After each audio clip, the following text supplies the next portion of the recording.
Hello everyone, and welcome to another Company Heroes 2 replay cast. My name is ATR, and today we're going to be having ourselves a 1v1 on Kholodny Ferma. Now our heroes today are going to be Romeo, playing for the US. That's right, we now are casting with the Western Front armies.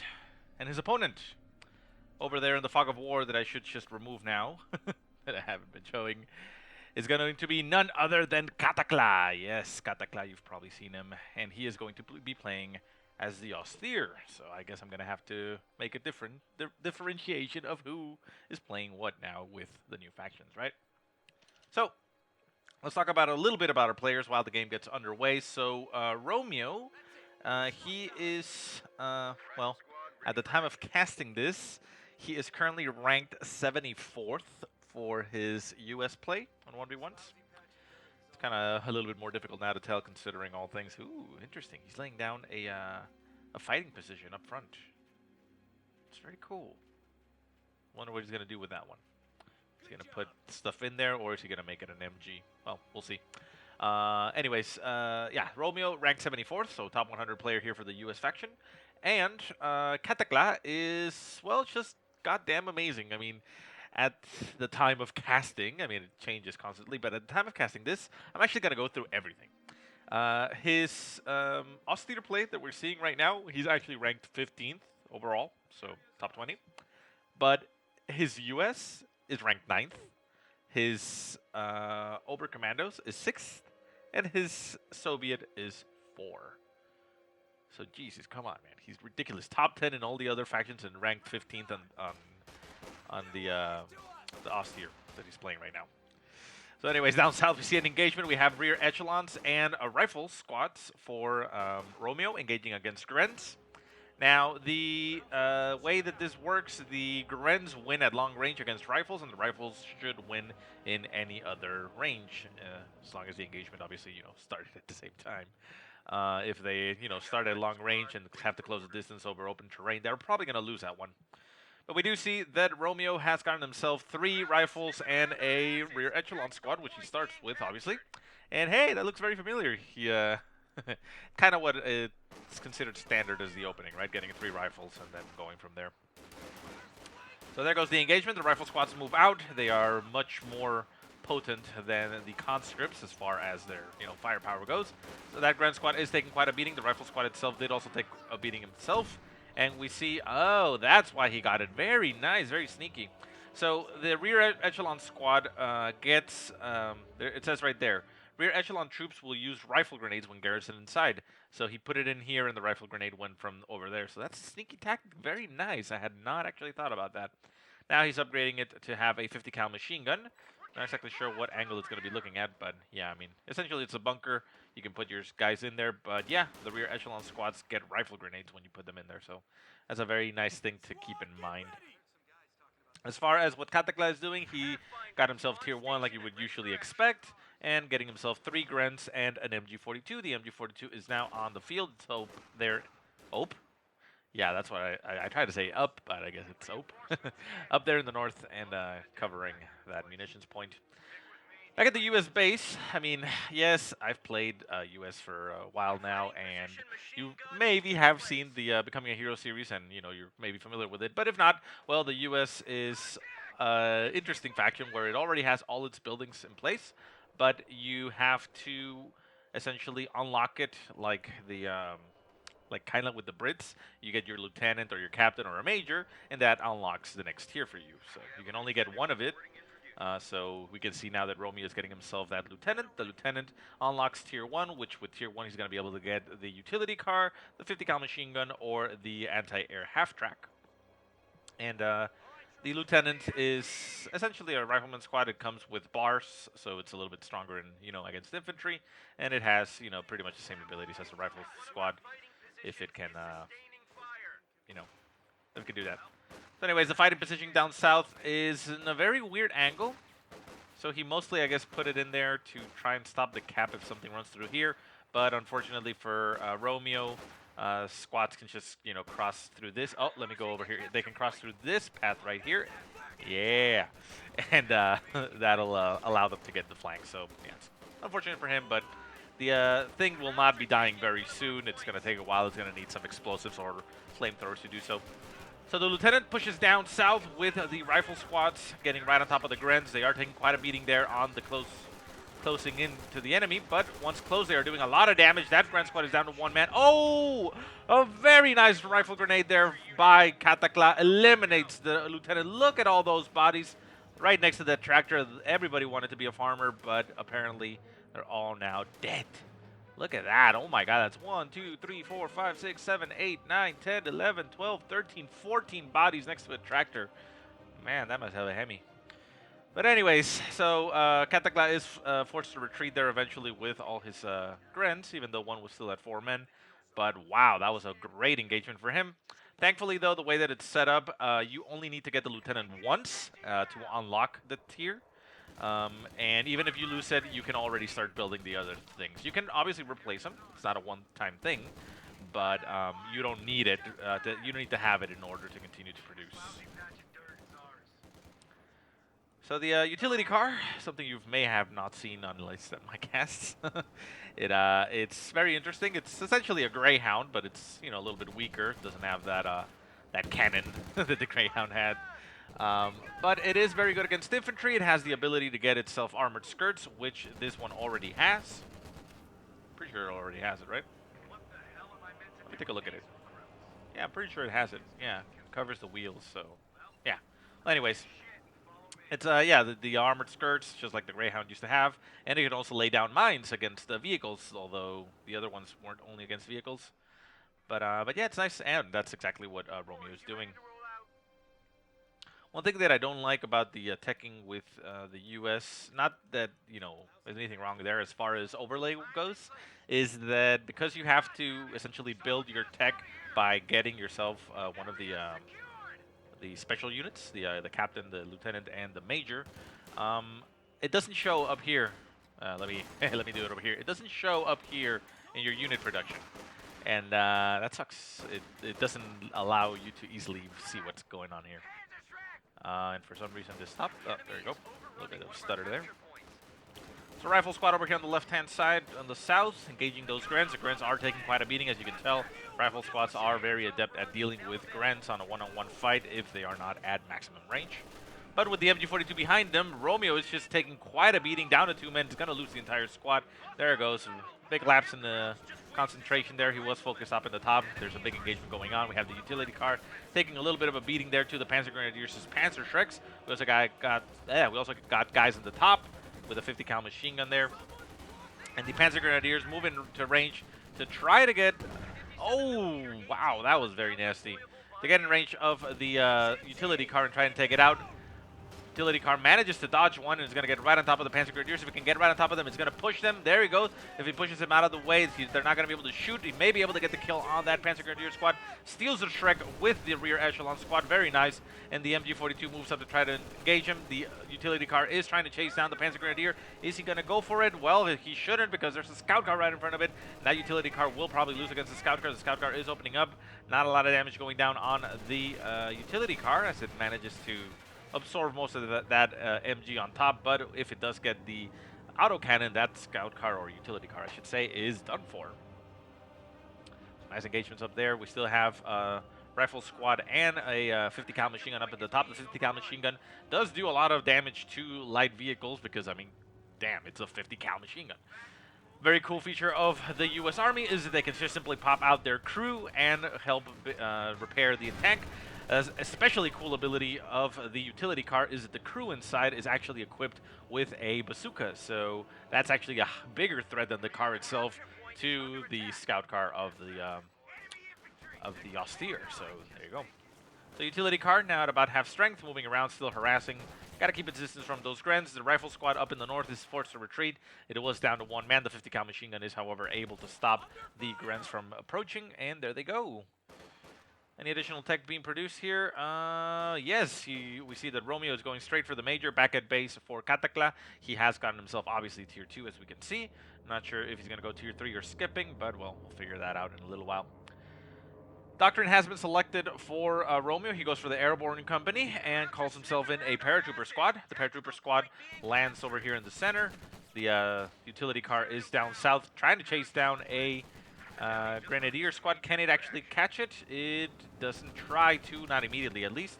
Gets the kill on another one, down to one man. It's going to chase it down a little bit more, but it may have lost its opportunity. So it's just going to turn around and go along its way. Now, does this actually... Oh, interesting. So you can't put weapon teams in the defensive positions. You can upgrade it with a 50 cal machine gun, but even with the 50 cal machine gun inside, you can still put squats in there. So your rear echelons can still go in there and throw rifle grenades. So that's very nice. That's something that I should probably implement, or at least try to utilize a little bit more. For some reason, I just thought of them as being, you know, MG bunkers that you would have to build at some point, but not worth it. I forgot about that. Left-hand side, scout car getting right on top of those paratroopers. The paratroopers are getting upgraded with their LMGs. They get the two M1919A6 LMGs, the Brownings, and they also get the suppressing fire ability. And yeah, slows down infantry, gets some suppress and such. So very nice. So now with Tier 4 unlocked and his Major on the field, the Major is able to provide some abilities there. It gets a reconnaissance flight, it gets a rapid barrage, and the ability to establish a retreat point. So you can set up a forward line where your troops will retreat to. However, it doesn't reinforce, so something to keep in mind. Usually speaking, you would probably want to have a an ambulance nearby if you wanted to use that retreat point. So in the house, the Panzer Grenadiers pop in. The paratroopers are there to help out. And we have that Panzer Shrek on that rear echelon squad, so it's able to inflict some damage into the squads inside. Center map, however, we still have that scout car. The scout car did not get upgraded with the autocannon after all, so it apparently didn't want to go for the kill. The paratroopers are very cool in the fact that they have cooked grenades. So by default, they already come with grenades unlocked. For example, the riflemen need the upgrade that you can get from Tier 1, like right here. Costs you 25 fuel, though, so it's something to keep in mind. These guys already come with the grenades and they're cooked, so it means it explodes a little bit quicker than standard grenades, so it makes it very difficult to dodge those. Up in the north, 50 cal machine gun moving around. We have rifleman squads moving and just capturing points. The Major actually being utilized to cap, so it looks like it's just a teching choice. It doesn't look like Romeo is, at least not so far, inclined to utilize him as a retreat point. He's just, you know, utilizing the fact that he has yet another infantry on the field that he can move around with. Paratroopers down south managed to push away whatever was down there. Actually, no, the Grand Squad is still down there. They went for the victory point. Victory points are 409 to 434. Pretty much anybody's game at this point, but we now have a Sherman on the field. Sherman getting upgraded with the 50 cal machine gun on top. As you can tell, the US loves their 50 cal. Everything has a 50 cal. And it's going straight up into the face of Cataclaw, getting right on top of his Panzer Grenadiers. Panzer Grenadiers taking quite a beating. The cool thing about the Sherman is that it can switch between high explosive rounds and armor piercing rounds, which are, you know, quite, you know, cookie cutter, I guess you could say. High explosive for infantry and armor piercing for armor, right? So if you want to deal with infantry, you switch to high explosive, which is what he has right now. And as you can tell, he is able to deal quite effectively with infantry. It isn't a Broombar or anything like that where it's going to, you know, explode infantry squads in one shot. At least it shouldn't. At least they're very clumped up. But it is very, very effective compared to, you know, other tanks, say like the T-34 or something like that, that can deal with infantry, but it takes a while. See, look at that. Come on, that's pretty freaking good. I should actually try and utilize the Sherman a little bit more often, but, well, we'll see. So the Sherman moves in, gets a little bit shot there in the butt by those Panzer Shreks, takes about 25% damage, 30 maybe. We do have a pack on now on the field for Cataclaw. Cataclaw will be able to turn it around and aim it at that Sherman. Sherman taking a lot of damage. Oh, misses the shot, and the Sherman makes it out of there. Right-hand side, we have an engagement. The Major and Rifle Squad is able to push back a Grenadier Squad down to 1 man on the Grenadiers. The Rifles are down to 2 men themselves, but they stay alive. The Major right next to them telling them that it's all going to be okay. They are going to be fine. They're going to make it out of there, but they didn't. And the rifle squad goes down to the Panzer Grenadiers. The Major is equipped with a pistol. You have to be very careful with that pistol because it is a pistol and it shoots bullets. Now, in the center, we have some rifle squads and the Echelon squad. Echelon squad, very useful, very nice. I like their style. And yeah, it's just engaging anywhere. Oh no, did we lose it? No, we didn't lose it. Did we? No. No, there you go. Yeah, I wasn't seeing it over here, but yeah, the Sherman crew popped out and is now repairing the Sherman. So Sherman will be fine. The Major is forced to retreat. Up in the north, we still have that 50 cal machine gun. And it looks like the Major may have thrown the barrage ability. What it's supposed to do is make the hits in quick succession. It doesn't activate very quickly, but you know, if something gets caught in it, the shots all like land at the same time essentially.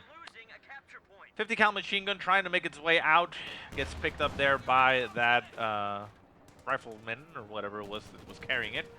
But the Sherman moves into the rescue and gets a shot off and allows it to stay alive. Back at base, we now have tier 3 down for Cataclaw, well, going down. So he'll probably be utilizing either Panzer IVs or Stugs to try to deal with the Sherman. As far as one-on-ones and, you know, who wins what engagement, I am not too familiar with it. I haven't seen it myself. And, well, I mean, this is the first, well, I shouldn't say the first game that I'm casting, but it's the first one that I'm going to see the matchup. But yeah, I mean, I guess I'll give the confession while this is going on. I actually did cast the game when the Western Front armies came out, but I decided not to publicize it and delete it because it was bad. It was very bad. After doing it, I realized I was just talking out of my ass. I had no idea what the hell I was saying. Everything was wrong because I hadn't had a chance to actually play the game. So I decided to instead go for the Becoming a Hero series, which you've probably seen that it's in the channel there. And yeah, I did it for 2 weeks, got a lot of games in there, got a little bit more familiar with the units, and decided, you know what, I'm going to start casting a game where one faction is only introduced rather than both, and slowly get ourselves acquainted, right? So yeah, I haven't seen an engagement between Shermans and Panzer IVs, at least not from the U.S. Army. I have seen it, you know, from the Lend-Lease Doctrine when it came out, but it's a little bit different. I mean, the other one didn't have the high explosive rounds and such, so it'll be interesting to see who wins that engagement. So Grand Squad in the center, getting pretty battered here by those Shermans. The Shermans do have their high explosive rounds. They're getting right on top of that other Grand Squad. Grand Squad does manage to throw a Faust and get a crit on the engine of that Sherman. It's standard engine damage, so it will be fine. Grand Squad goes down on the retreat. More high explosive shots firing all over the place. The MG-42 barely makes it out. Grand Squad down to 1 man. The scout car very damaged. So Romeo in a very good position. We have the utility car up in the north, clearing out troops. The Panzer Grenadiers are nearby and able to inflict some damage, but the Shermans move in, try to support. We see that radio net.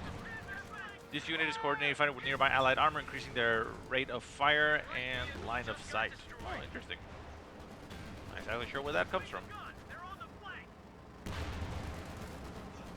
This guy doesn't have it, and I don't see the ability here. So a Stug is brought into the field. The Sherman is trying to go up against it, but with the... was it a pack gun? No, it wasn't a pack gun, but well, there were Shreks right there, and the Stug. The Sherman does go down. The other Sherman is very low in health. It needs to get the hell out of there. The Panzer Grenadiers are chasing it down and trying to get right on top of it. We do still have a pack gun on the field that needs to get recovered. And the Stug is on the chase. It's trying to chase down the Sherman and kill it off. Can it actually do it? I mean, it does have the range. But we now see the massive flood of infantry here by Romeo trying to stop the Stug. The Stug is now going to run straight into the enemy. The rifle squads, they do have the ability they gain at Veterancy 1, which is an anti-tank rifle grenade. Essentially the same thing as, you know, whatever other anti-tank ability. Has a chance of, you know, getting engine damage and such. So that's something to keep in mind. And he also has, obviously, a Panzer Shrek on that rear echelon squad. The fighting position down south, taking a little bit of damage there. The Stug deciding that it wants to focus on it and try and take it down. The rear echelon squad is getting damage in on that Stug. The Stug is about to take down the fighting position. More damage goes down. Unfortunately, the tank over here is still getting repaired. It's barely getting there, so it's going to take a while. So the rear echelon squad will not be able to finish off that Stug. The Stug will need to get repaired. It's already there with the Pios, but, well, he's going to try. Scout car up in the north. Major is forced to retreat as he is too valuable to this army and does not want to die. And 50 cal machine gun. We do see a barrage going down on something. All the way over here. Not exactly sure why. Maybe trying to catch something on the move. Up in the north, a paratrooper squad gets caught by the scout car. Almost gets taken out. It does lose. Yeah, it actually gets taken out, and it loses one of its LMGs. And then we have another paratrooper squad heading straight onto that scout car. Paratroopers are unfortunately not able to do much against these guys. Not sure if maybe if they get upgraded with Thompson machine guns, maybe they can do sufficient damage at close range to it, since they're, you know, SMGs. But the LMG doesn't seem to do too much damage to the scout car, at least not enough to force it away. The scout car can just simply get right on top of them. Shermans once again, 2 at a time, getting right on top of all the infantry. They managed to take out that scout car very quickly, and the Panzer Grenadier squad may actually be taken out here by this Sherman. The Sherman is chasing it down, gonna run straight into a Stug, runs into a second Stug, but does manage to nail it with one high explosive shot and eliminate that Panzer Grenadier squad. The rear echelon squad gonna get itself another gift in the form of a second Panzer Shrek, and gonna be going straight up against those Stugs. The Stugs will try to take them down, but with 2 Shreks in front of them, they are actually gonna have a tough time against it. There goes the shot. 1 misses, 1 hits. The Panzer Grenadier squad forced to retreat. It did recover the LMG, however, but the rear echelons are right in front of the Stugs. The Stugs, unfortunately, are not designed against infantry. They can, however, kill infantry, so it's not something that they should very freely run up against. But they managed to get some damage in on the Stugs. They lose, however, one of their Shreks and are forced to retreat. Down south, we have 50 cal machine gun and a paratrooper squad moving around. And an anti-tank gun gets para-dropped somewhere. Where, actually? Over here. Well, that's one of the cool things with the paratrooper squad, that it gives you the ability to drop either a 50 cal machine gun or an AT gun. Because the 50 cal machine gun is for tier 1 and the AT gun is for tier 2. So if you didn't go tier 2, you wouldn't have access to AT guns, but you can always drop yourself one in, so it's pretty versatile. Doesn't really have something too strong. It does have the ability to rocket strafe, but it does cost 240 munitions, and, well, Romeo does actually use his munitions, unlike me, and he only has, well, 100 now, so there you go. Grand Squad behind the lines, it actually stole a bazooka. I'm assuming it stole it from the utility car's crew, because I think that's the only guys that had bazookas, although, let me double check here. No, bazookas were actually researched by Romeo, so anybody could have actually had that. So, who knows? We actually have a rifle squad up here that has bazookas. Has purchased 1 so far. Yeah, only 1. Can actually get 2 if they wanted to, but only has 1. Victory points, 264 for Romeo, 383 for Cataclaw. Sherman's going down south, going to get right on top of those Grens, right on top of that MG42. MG42 going to be forced to pack up and leave. Down to 2 men as it retreats. Shots fly. The Grens are trying to get themselves into position to Shrek, or Faust, I mean. But they are going to get shot here by those Shermans. The Sherman's taking some damage. Stugs moving down south. The AT gun getting right on top of the Stugs, but apparently facing the wrong way. We have bazookas, Shreks on those rear echelon squads, and high explosive shots just firing at those Grens. Not managing to take him out, like I said. It's not too immediate. There you go. Stug goes down for Cataclaw. Also, Cataclaw selected his Doctrine, and that is the Elite Troops Doctrine. So maybe we'll see, Tiger Ace come out and try and close the game with that. Rear Echelon Squad continues to push forward, has Veterancy 3. Let's take a look at what it says. Veterancy 1 increases squad accuracy. Veterancy 2 increases squad size to 5 and improves the repairability. Ooh, that's interesting. I hadn't noticed that. And Veterancy 3, combat expertise increases squad survivability and weapon control while under fire. So giving them armor and probably cooldown. Oh no, the rear echelon squad is going to go down to the Grens. The Grens are shooting at it, but they are also distracted with the AT gun. The rear echelon squad looks like it might actually make it out of there alive. We also have some paratroopers over there. And the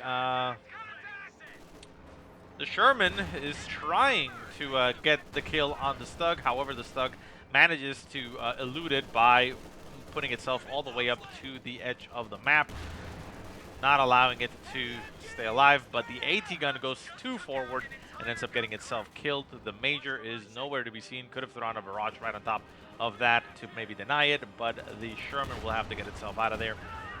Grand Squad in the center taking some damage. We see a mine getting hit there by the Sherman. The Sherman now has a damaged engine. Oh, the Stug snipes the Paratrooper squad, and the Sherman is trying to get itself out of there. The Stug does not pursue, so the Sherman will live. We still have this fighting position right here. Fighting position able to provide support for the whole area. And the Stug is going to get repaired. Very, very bloody fights here. Sherman popping his crew out, getting repairs before it hops back in. Unfortunately, it happened the same way. It looks like Romeo, no, actually doesn't want to keep him there. He wants to move it out of the way somewhere else and repair where it's not going to get caught out of position. The rear echelon squad runs out of the base without getting reinforced, which is unfortunate for them. Rifle squad coming back out. The rear echelon squad notices, hey, wait, where are replacement troops? No, they're not here. 50 cal machine gun trying to cap all the way down south. The Stug is now back up and running. We still have these guys repairing down south. The Sherman is not in great shape. The fighting position, I'm not sure if it actually has sight range. Let me take a look. No, does not have sight range of the Stug. The Stug just moves through the edge, and we have more Teller mines in the center. Up in the far north, we still have that Paratrooper squad, or actually we have a new Paratrooper squad capturing the victory point.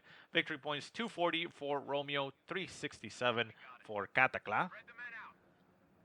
And we now see that a tank destroyer is getting produced, so that's an interesting choice. Obviously, Romeo wants a little bit more oomph when it comes to fighting those Stugs, because the Shermans, while good overall, well, they're not very specialized. Panzer Grenadiers, not getting too much luck against these paratroopers. The paratroopers inflicting a lot of damage. Bundle nade goes off on the paratroopers managing to dodge that quite successfully. The Panzer Grenadiers are opening up with the LMG that they stole, so the paratroopers will take some damage. Nice, goes the nade, gets a kill on one of the men. The other guy with the LMG manages to retreat, and the paratrooper squad stays alive at 5 man. Very low in health, however, so all of them have actually been injured and shot, but they managed to stay alive. Stug moving up to the north. Ambulance finally getting produced at this late stage of the game. I mean, personally, I feel like the ambulance is kind of critical, but, you know, there's obviously different strategies and such. Even if you're not going to use it for mobile reinforcement, you know, it's just having it and popping it out so that at least the medics can automatically heal your squads when it comes out. Because, well, your squad's losing health does have a big impact in engagements later on. Paratrooper squad just hauling ass, trying to get itself out of there. Barely makes it out with 1 man left. The Major does set up itself a retreat point. However, the Paratrooper was already retreating before that was set, so they're going home. 50 cal machine gun trying to stop the Grens from capping. We have the rear echelon squad now at 5 men, trying to engage that Stug. However, the Stug and the Grens are able to inflict a lot of damage on them, losing 2 of their members quite quickly. Paratrooper squad in the center, also trying to capture that point. Down south, there is no engagement or nothing to stop them. And there you go. Tank destroyer moving up against the Stug. The Stug does gain veterancy 2 and is now in a very tough spot. The Gren squad that was there to defend it is no longer present. We do have, however, the Tiger Rays now on the field for Cataclaw, which should probably just close the deal here. Very close engagement, very quick fight, but with this guy on the field, these tanks really have no leg to stand on. Down goes the tank destroyer. GG, well played, says by Romeo. He has no response to the Tiger Race. And I guess he calls it, there he goes, surrenders, and that is game. So very nice game. Very good way, I think, to start this and get ourselves back into casting. And that was pretty cool. I like the way the combat flows between the US and the Austere. So anyways, guys, I hope you enjoyed the game. If you have any positive or negative remarks, go ahead and leave them in the comment section below. If you have any replays you want to send me, go ahead and send them to the email that I will put in the description. But otherwise, I hope you guys have a great day. Thank you so much for watching, and I'll see you next time.